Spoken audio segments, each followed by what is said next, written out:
Number 5. The Rapid Creek Deaths. On May 21, 1998, the police in Rapid City, South Dakota were called to Rapid Creek, just outside of Black Hills National Park. In the water was the dead body of 36-year-old Benjamin P. Longwolf. His blood alcohol level was tested, and he was drunk when he drowned. The police concluded that Longwolf drank too much and passed out in the water. 10 days later, the body of George E. Hatton Jr., 56, was found in Rapid Creek. Just like the first victim, Hatton was drunk when he drowned. Jump ahead 6 weeks to Independence Day, and that's when the body of 42-year-old Alan Ho was found in the creek. There were no more drownings until December of that year. On December 8th, Randall E. Tucrow, 48, was found in the creek. The next day, the body of 33-year-old Lauren J. Tubols was pulled from the creek. 6 months later, on May 29, 1999, the body of a fourth man, 44-year-old Dirk R. Bartling, was found in the creek. On June 7th, the body of Arthur J. Chamberlain, 45, was found in the creek. Finally, the body of 49-year-old Timothy Bull Bear Sr. was found face down in the creek on July 8th. The police weren't sure if the 8 homeless men met with foul play or if it was just 8 separate accidents. After all, there were no signs of a struggle, and all the men were intoxicated when they drowned, so it's quite possible that they simply fell asleep beside the creek and were too drunk to notice when the water rose. But what are the odds that 8 homeless men, 6 of which were Native American, would drown within 16 months in the same area? Local advocacy groups think that the deaths are too much of a coincidence, and they think that the deaths weren't fully investigated because the men were homeless and most of them were Native. They think that the killer, or killers, pushed the men into the water when they were unconscious, or they forced the men into the river and then watched them drown. As for who might be responsible for the murders, there's no shortage of theories. Some of the theories include a white supremacist, another homeless man, a police officer, and even a satanic cult. But again, they are only theories, and the case of the 8 dead men in the creek is still a mystery. Number 4. The Valley Killer. On September 24, 1978, 26-year-old Kathy Milliken was visiting a wetlands preserve in New London, New Hampshire, to do some bird watching. When she didn't return that night, her family reported her disappearance. Her body was found the next day, not far from where she was last seen taking pictures of birds. She had been raped and stabbed over 20 times. The next alleged victim was 37-year-old Mary Elizabeth Critchley. She was last seen hitchhiking near Framingham, Massachusetts. She was heading to Waterbury, Vermont, but she never made it there. Her body was found in a wooded area on August 9, 1981, in Unity, New Hampshire. Due to the level of decomposition, the medical examiner could not determine the cause of death. Because the cause of death is unknown, the police can't say with certainty that Critchley is one of the Valley Killer's victims. Nevertheless, after that, the killer kept quiet while another serial killer stalked the same area. Between 1979 and 1983, a man named Gary Lee Schaefer murdered 3 young girls in Springfield, Vermont. He was sentenced to 30 years to life in prison in January 1984. After Schaefer was sent to prison, the Valley Killer started hunting again. On May 30th, 1984, 17-year-old Bernice Coutemarche was hitchhiking from Claremont, New Hampshire to Newport to visit her boyfriend. Her skeletal remains were found 2 years later on April 19, 1986, near Newport. Markings on her bones indicated that she most likely had been stabbed to death.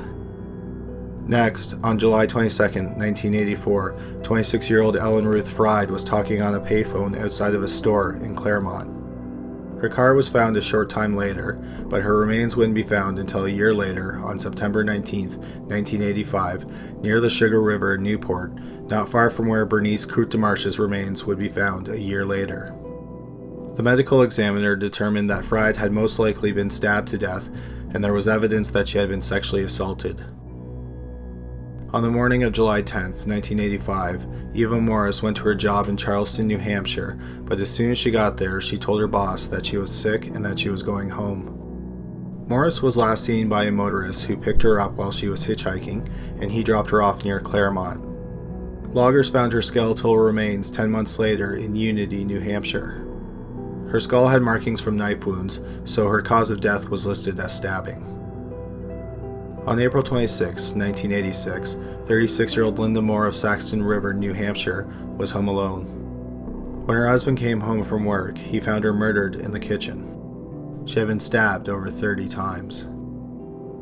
After killing Moore, the killer went dormant for the rest of the year, but then struck again on January 10, 1987. On that day, 36-year-old Barbara Agnew was skiing near Winhall, Vermont, and then she drove towards home, which was in Norwich, Vermont. Her frozen remains were found nearly 2 months later near Heartland, Vermont. She had been stabbed multiple times in the neck area and the lower abdomen. There was one last attack, and it happened on August 6, 1988. Jane Borowski was 22 years old and 7 months pregnant. On that day, she was sitting in her car in a store parking lot south of Keene, New Hampshire. A man approached her car, and without warning, he grabbed her and dragged her out of the car. When she fought back, the man pulled out a knife. When Borowski asked why he was attacking her, he said, "You beat up my girlfriend." Borowski swore that she didn't do that, and the man replied, "Isn't this a Massachusetts car?" Borowski said no and pointed out that she had a New Hampshire license plate. This confused the man, and he turned like he was going to walk away, but instead he lunged at Borowski and started stabbing the 7-month pregnant woman. Amazingly, despite being stabbed 27 times, both Borowski and the baby survived. She gave birth 2 months later to a daughter who developed a mild case of cerebral palsy. Borowski saw the man drive off in a Jeep, and she also saw the first 3 characters of his license plate. She also gave a description of her attacker, and the sketch was well publicized, but unfortunately, all of Borowski's information didn't lead to any arrests. Over the span of a decade, the killer claimed the lives of at least 6 women. Many of them had been stabbed in the head and the neck area, along with their lower abdomen. There are several suspects in the case, but the prime suspect is a man named Michael Nicolo. Michael had a history of violence and murder. When he served in the Vietnam War, he and 7 other men were accused of killing 30 civilians. He was held in the stockades for 6 months before the charges against him and the other men were dropped. Besides his possible wartime atrocities, Michael was also an abusive husband. In 1988, his 22-year-old wife, Michelle Nicolo, left him a few times, but by November, they were back together again. Then, without warning, Michael, Michelle, and their 2 children disappeared. When Michelle's mother went to the family's home in December, she discovered the Christmas tree was set up, there were presents under the tree, and there was food in the kitchen, but the family was nowhere to be found. Michelle's mother hired a private investigator to find the family, and the investigator tracked Michael and the couple's 2 children to Florida, but Michelle was not with them. When the private investigator called Michael, he first denied knowing Michelle, and then said she ran off with a Colombian drug dealer. After the call, Michael and his new wife, Eileen Nicolo, moved to Georgia. In November 2004, Michael and Eileen got into an argument, and Michael ended up hitting Eileen with his car. She survived the assault and moved in with her sister in Florida. On New Year's Eve 2004, Michael went to Eileen's sister's home. Also staying at the house was Eileen's daughter, 22-year-old Tara Bowman. Michael and Eileen started arguing, and the police were called. When the police arrived at the house, Michael aimed a long-barreled gun at them and closed the bedroom door with Eileen and Taryn still in the room. The officers heard 2 shots, and they got out of the house until backup arrived. After a short standoff, Michael shot himself and he died at the scene. Eileen also died in the bedroom, and her daughter was taken to the hospital, but sadly, she died a short time later. Michael Nicolo is considered a suspect in the Valley killings because when the murders occurred, he didn't live far from the area where the women disappeared. Also, Michael was known to visit the area because his first wife, who has never been found, had relatives that lived there. He also owned a Jeep, which is the same type of vehicle the lone survivor saw the man get into and drive away. Besides being the leading suspect in the Valley killings, Michael Nicolo is also one of the prime suspects in the Colonial Parkway murders. Between 1986 and 1989, 4 sets of couples were murdered or they disappeared. If that is the case, Michael Nicolo is responsible for at least 18 murders in the United States and at least another 30 deaths during the Vietnam War. But unfortunately, there is no physical evidence connecting him to the Valley killings, and the case is currently cold. Number 3. The I-70 Killer. April 8th, 1992 was a Wednesday, and 26-year-old Robin Fuldauer was working alone at a Payless shoe source in Indianapolis, Indiana. Sometime between 1:30 and 2 o'clock, a man walked into the store and forced Fuldauer into the back room. He then forced her to get on her knees and shot her once in the back of the head, execution style. After shooting her, he took some money out of the register and then walked out. 3 days later, about 670 miles west of Indianapolis, just off of Interstate 70, the killer struck again. 26-year-old Patricia Meggers was working in the bridal shop that she owned in Wichita, Kansas, with her 23-year-old employee, Patricia Smith. Like the first victim, they were both shot in the head and found in the back of the store.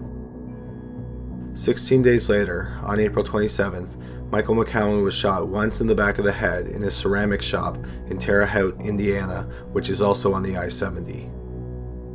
6 days later, the killer was in St. Charles, Missouri, which is between Indianapolis and Wichita on the I-70. He walked into a store that sold boots and shot 24-year-old Nancy Kitzmiller, who was working alone. Just like the other victims, she had been shot once in the back of the head, and her body was found in the back room. Finally, on May 7th, 29 days after the first murder in Indianapolis, the killer claimed his last confirmed victim. 37-year-old Sarah Blessing was working at a video store in Raytown, Missouri, which is on the I-70. She was found in the back room with a gunshot wound on the back of her head. After the murder of Blessing, the shootings on the I-70 came to an end. Even though the murders were in 3 different states, the police knew that they were all connected. Besides the fact that all the shootings happened in cities that are on or near the I-70, all the victims were shot once in the back of the head while they were working, and their bodies were found in the back room of the store. Also, all the female victims looked similar. They were all petite and had dark hair. The only outlier of the victims is Michael McCowan, because he was male. The police think that the killer accidentally targeted him, and this mistake may provide some insight into how the killer chose his victims.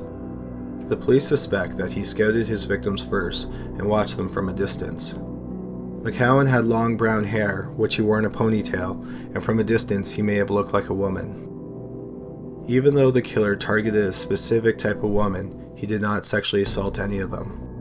Some money was stolen from the registers, but the police think that this is just incidental, and the main goal of the perpetrator was murder.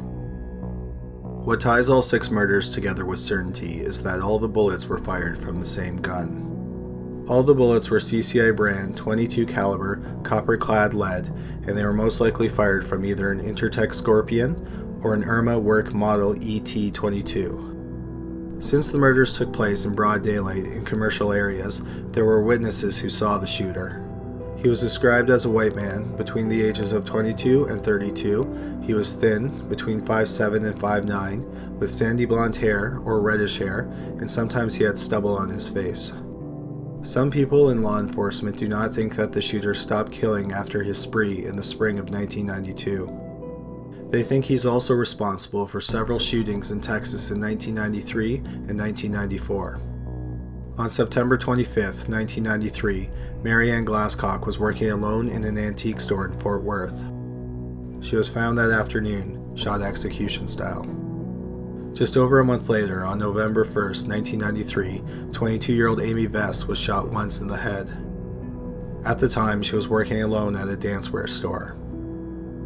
Then, on January 15, 1994, 35-year-old Vicki Webb was working alone at a gift shop in Houston, Texas. A thin man who was about 5'8" with light hair came into the store. The man talked to her for a few minutes, and he said his niece would like the store. He asked Webb if he could see a copper frame, and when she turned around to grab it, the man pulled out a gun and shot her in the back of the neck. Amazingly, Webb wasn't dead or even unconscious, but she pretended like she was dead to save her own life. The man roamed around the store, even left for a few minutes, and then came back in. He dragged Webb's body behind the counter, aimed his gun at her head, and then pulled the trigger again. But nothing happened. The gun misfired, and this caused the shooter to laugh. Then he heard some noise at the realtor's office next door, so he fled. About 15 minutes later, 2 customers visiting the store found Webb, and they called 911. Webb survived the shooting because she has an abnormally large spinal column and the bullet lodged between the second and third vertebrae at the bottom of her head. After a few months of therapy, she also learned to walk again. One of the reasons that people think that the two sets of murders are connected is because all three victims in Texas were women with dark hair who were working in retail stores. Secondly, Fort Worth, Arlington, and Houston are on Interstate 35, just south of Wichita, Kansas, which is where the second murder happened. Just a short distance from Wichita is Salina, Kansas, which is where the I-35 and the I-70 connect. One difference between the first set of murders and the ones in Texas is that different guns were used. However, the killer did use .22 caliber bullets in all three shootings, meaning it's possible that he just switched guns. When the police showed Webb the sketch of the suspect from the I-70 shooting, she said that the man looked like the same person who shot her. Unfortunately, the police do not know who the man is, and he may still be on the loose. If he is alive today, he would be in his mid-50s. Number 2. Jack the Butcher. Belize is a small country in Central America located between Mexico and Guatemala, and it is home to a terrifying, unidentified serial killer known as Jack the Butcher. The first girl to go missing was 13-year-old Sherry Lee Nicholas, who disappeared while walking to school in Belize City on September 8, 1998. Just a month later, on October 7, 1998, a 9-year-old girl named Jay Blades was reported missing from Belize City. 2 days after Jay disappeared, the body of a young girl was found in a pool of water. She had been raped and stabbed over 40 times. The body was Sherry Lee Nicholas, but she was wearing the clothes that Jay Blades went missing in. Jay's skull and some of her bones were found 6 months later. Not far from her skeletal remains were some school supplies that belonged to Sherry Lee. On March 22, 1999, 12-year-old Jackie Malik was reported missing when she didn't return to class after morning recess. Sadly, her body was found 2 days later. She had been stabbed repeatedly and her left hand was severed. At this point, the people of Belize City were in a panic and a curfew was imposed. When the police interviewed Jackie's sister, she said that a 40-year-old mechanic named Michael Williams offered her and Jackie a ride to school on the day that she was kidnapped, but they turned him down. The police interviewed Williams' friends and family, and one woman accused Williams of molesting her daughter, so Williams was arrested. On June 10th, while Williams was in custody, another girl was kidnapped. 9-year-old Erica Will's body was found 3 weeks later in a quarry. Vultures had eaten most of her body, so they weren't able to determine the cause of death. Finally, on February 15, 2000, 14-year-old Naomi Hernandez went missing while running an errand for her grandmother. Her body was found 2 weeks later, floating in the Belize River. Like many of the other victims, she had been stabbed multiple times and sexually assaulted. Her left arm had also been severed. Then, for some reason, the killings came to a stop, and the current whereabouts of Jack the Butcher are unknown. The official death toll of Jack the Butcher is 5 girls in under 16 months. The police think that the killer may have stalked at least some of his victims before kidnapping them. At least 2 of the victims were poor, yet shortly before they were kidnapped, they were seen with expensive fruit and new clothes, and no one knows where they got them from. Jack the Butcher was Belize's first serial killer, and the local police weren't equipped to investigate crimes of that nature. International help came later, but unfortunately, even with the aid of the FBI and Scotland Yard, the killer wasn't brought to justice, and the case of the 5 murdered girls is considered cold. Number 1. The Babysitter Killer. One of the most horrifying unsolved serial killer cases in American history started on February 15, 1976. It was a Sunday afternoon, and 12-year-old Mark Stebbins was at the American Legion in Ferndale, Michigan, which is part of metropolitan Detroit. He called his mother and told her that he was going home to watch television. As it got darker, Mark's mother became alarmed because he didn't make it home, so she called the police. Mark's body was found 4 days later near a shopping center. He had been smothered to death. The medical examiner said that Mark had only been dead about 36 hours before he was found, meaning that the killer kept him captive for a few days before killing him. While he was held captive, Mark had been fed, washed, and his clothes had been washed and pressed. He had also been bound with rope, and he had been raped. The case sat cold for the rest of the year, and then there was another murder. 3 days before Christmas, 1976, 12-year-old Jill Robinson of Royal Oak, which is also in Metro Detroit, got into an argument with her mother over dinner preparations. Jill decided that she was running away, so she packed up some of her belongings, took off on her bike, and then vanished. Jill's Christmas presents sat untouched under the tree that year as her family actively searched for her. The day after Christmas, her body was spotted in a ditch near the interstate. The top of her skull had been blown off with a shotgun. She was killed just hours earlier in the same spot where her body was found. Like Mark, she had been washed and fed, but unlike Mark, she had not been sexually assaulted. A week after her body was discovered, Christine Mihalik, who was 10, disappeared after buying a magazine in Berkeley, Michigan. Her body was found 19 days later in a snow-covered ditch in Franklin Village. Her body had only been there about 24 hours. She had been smothered to death, and there were no signs of sexual assault. All three of the murders took place in Oakland County, and the residents of the county were terrified. Most parents didn't let their children out of their sights.